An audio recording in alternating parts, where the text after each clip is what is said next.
छा cocaine queen Pinky खां बनी गाला बाबत बयान ॾियारे कंहिं वॾी सियासी शख़्सियत खे ॻंढण जी कोशिश कई पई वञे? छा इहो बि सच आहे त अनमोल उर्फ पिंकी खां मनशात वठंदड़नि जी लिस्ट में 30 जे लॻभॻि सियासी माण्हुनि जा नाला बि शामिल आहिनि? अनमोल उर्फ पिंकी इहो जुमिलो कंहिं लाइ चयो? हम तो डूबे हैं सनम, तुमको भी साथ लेके डूबेंगे। सिंध पुलिस हथां गिरफ़्तार थियल कोकीन क्वीन जे नाले सां मशहूरी माणींदड़ ड्रग डीलर अनमोल उर्फ पिंकी अदालत में पेशी दौरान सहाफ़ियुनि अॻियां दाऊं कंदे पंहिंजी गिरफ़्तारी बाबति केतिरा ई राज़ अफ़शा करे छॾिया आहिनि।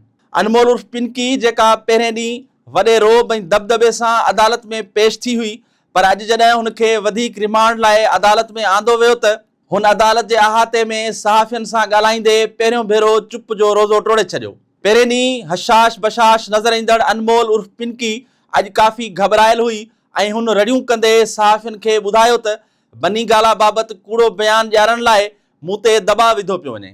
अदालत पारां पहिरियों भेरो पिंकी इहो बि इंकशाफ़ कयो त मूंखे कराची में न पर 22 ॾींहं अॻु लाहौर मां गिरफ़्तार कयो वियो हो ऐं बाद में कराची आंदो वियो। हिकु मौक़े ते सहाफ़ी पारां पुछियल हिकु सवाल जे जवाब में पिंकी चयो त हम तो डूबे हैं सनम, तुमको भी साथ लेके डूबेंगे।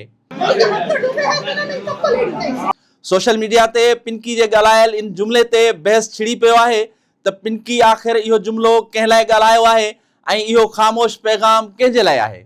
पुलिस ज़रियनि जो चवणु आहे त पुछा दौरान पिंकी जिते ॿिया केतिरा ई इंकशाफ़ कया आहिनि, उते हुन 30 अहिड़नि सियासतदाननि जा नाला बि खंया आहिनि जेके पिंकी खां मनशात घुराईंदा हुआ।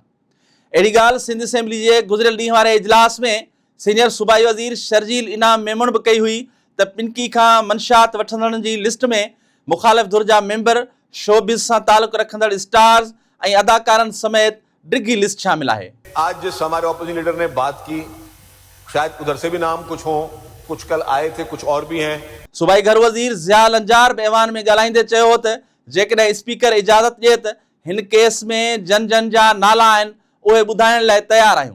तो वो अगर आप लोगों की और स्पीकर साहब की इजाज़त होगी तो वो भी मैं नाम डिस्क्लोज कर दूंगा। सवाल इहो थो पैदा थिए त जेकॾहिं पिंकी खे पंजाब में गिरफ़्तार कयो वियो हो त उन जी गिरफ़्तारी सिंध में छो ज़ाहिर कई वई ऐं बनी गाला जो नालो ओचितो किथां अची वियो आहे?